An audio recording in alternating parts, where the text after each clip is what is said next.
साथ संगत जी, जो कुछ भी हमारे पास नहीं है उसके लिए दुखी क्यों होना। उसके लिए दुखी होने के बजाय जो कुछ भी हमारे पास है उसे स्वीकार करें और उसी में हमेशा खुश रहें, क्योंकि ये निरंकार प्रभु परमेश्वर जो कुछ भी हमें देता है हमारा भला उसी में छिपा होता है। गुरु प्यारी साथ संगत जी, प्यार से कहना धन निरंकार जी। साथ संगत जी, आज एक और नई साखी लेकर उपस्थित हूँ। साथ संगत जी, दासी आशा करती है कि हर बार की तरह आप जी इस साखी को भी बहुत प्यार देंगे। तो आइए साखी सुनते हैं। गुरु प्यारी साथ संगत जी, एक बार एक मोर था जो बहुत सुंदर था। उसके पंख बेहद खूबसूरत थे। एक दिन खूब झमझम बारिश हुई और मोर नाचने लगा। नाचते हुए वो अपनी खूबसूरती को निहार रहा था, लेकिन अचानक उसका ध्यान उसकी आवाज़ पर गया जो कि बहुत ही बेसुरा और कठोर था। इस बात का एहसास होते ही वो बहुत ही उदास हो गया और उसके आंखों में आंसू आ गए। तभी अचानक उसे एक कोयल गाती हुई सुनाई दी। कोयल की मधुर आवाज को सुनकर मोर को उसकी कमी का एक बार फिर एहसास हुआ। वो सोचने लगा कि भगवान ने उसे सुंदरता तो दी पर बेसुरा क्यों बनाया।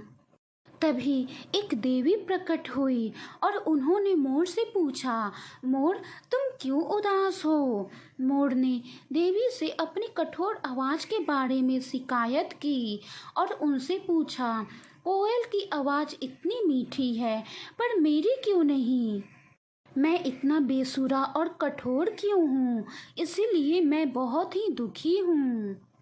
अब मोर की बातें सुनकर देवी ने समझाया, परमात्मा के द्वारा सभी का हिस्सा निर्धारित है। हर जीव अपने तरीके से खास होता है। परमात्मा ने उन्हें अलग अलग बनाया है और वे एक निश्चित काम के लिए हैं। उन्होंने मोर को सुंदरता दी, शेर को ताकत और कोयल को मीठी आवाज।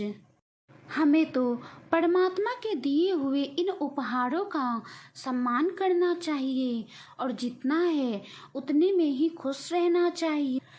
देवी की बातों को सुनकर मोर समझ गया कि दूसरों से तुलना नहीं करनी चाहिए, बल्कि खुद के हुनर की सराहना करनी चाहिए और उसे और निखरना चाहिए।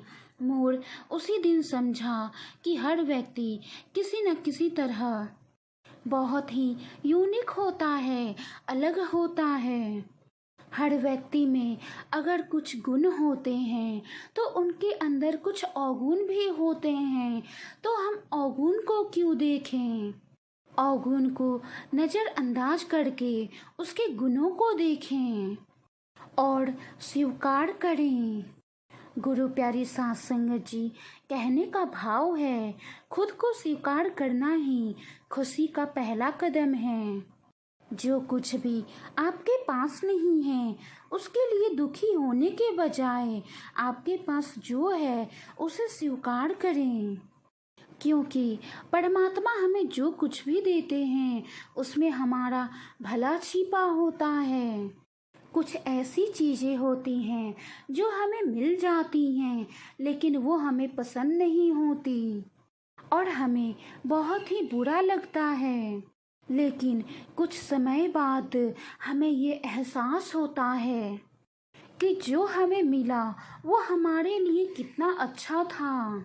साथ संगत जी, इसीलिए परमात्मा की हर रजा में राजी रहें और उनका हर पल शुक्राना करें। साथ संगत जी, एक भजन भी आता है, लख लख करा मैं शुक्राना फिर भी है कम।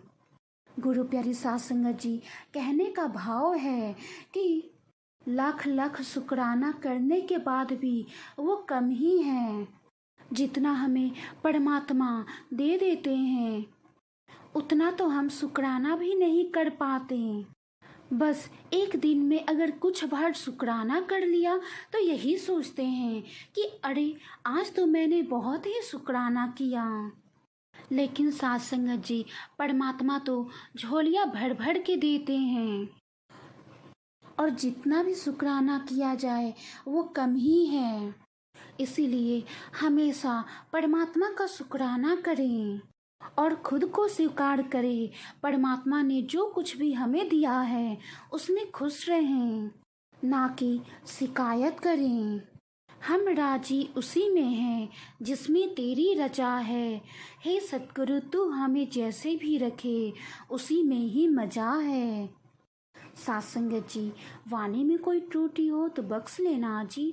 साखी को लाइक करें, शेयर करें और कमेंट बॉक्स में कमेंट करके ज़रूर बताएं कि साखी कैसी लगी। साथ संगत जी, अगर आप चैनल पे पहली बार आए हैं और आपने चैनल को सब्सक्राइब नहीं किया है तो चैनल को सब्सक्राइब करके साथ ही में बेल आइकन पे क्लिक ज़रूर करें। अगली बार एक और नई साखी के साथ मुलाकात होगी। गुरु प्यारी साथ संगत जी, प्यार से कहना धन निरंकार जी। साथ संगत